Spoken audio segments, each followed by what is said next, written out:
Oi, gente. Hoje eu vim com uma proposta para vocês. A mesma proposta que eu fiz para as mulheres que estão fazendo os 21 dias da oração de Saint-Germain e da chama violeta. A proposta é a seguinte: olhar para a vida, para as situações e para as pessoas com neutralidade. O que consiste isso, gente? Não julgar imediatamente algo que te aconteça, ou alguma pessoa, ou qualquer coisa que venha até você. Olha, sem dizer isso é bom, isso é ruim. Simplesmente olha e observa.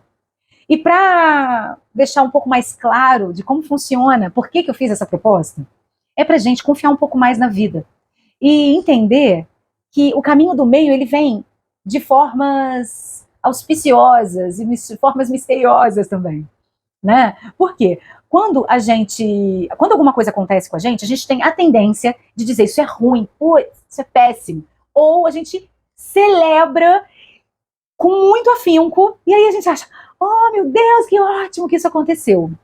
Ah, mas Flávia, não vou celebrar, não vou comemorar coisas, né? Não vou sofrer quando algo ruim aconteceu comigo.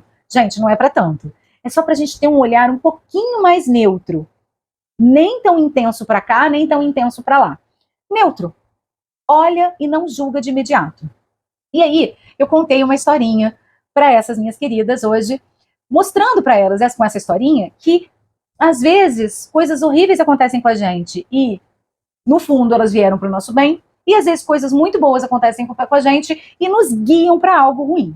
Eu tenho certeza que no final dessa historinha vocês vão lembrar de alguma parte da vida de vocês que exatamente isso aconteceu. Eu tenho milhares de histórias como essas. A história é a seguinte: um fazendeiro muito rico, com muitos cavalos, ele perdeu um cavalo fugiu. E aí toda a aldeia, né, todo mundo da fazenda disse assim para ele: que azar o seu, esse cavalo tão premiado, né, que demorou tanto tempo para domar, e ele sumiu. Que azar o seu, fazendeiro. E o fazendeiro respondeu: talvez. Uma semana depois do sumiço, né, da fuga desse cavalo, volta o cavalo com mais 5 cavalos selvagens da mesma raça, sabe, lindos e fortes, e ele volta com esses cavalos. E todo mundo celebra: que sorte a sua, fazendeiro. E o fazendeiro disse: sorte? Talvez. No processo de domar esses novos cavalos selvagens que chegaram na fazenda, o filho dele, primogênito mais velho, cai e quebra o fêmur. E todo mundo fica muito triste e diz para o fazendeiro: que azar, fazendeiro. E ele responde: azar? Talvez. Quando, um mês depois desse acontecido, estoura uma guerra nesse condado, nessa cidade, né? Nessa área. E quando vão convocar o filho dele, o único filho dele, o mais velho dos filhos dele, não o levam para a guerra, porque ele está com a perna quebrada. E todo mundo diz para o fazendeiro: que sorte a sua, hein, fazendeiro? E ele diz: talvez.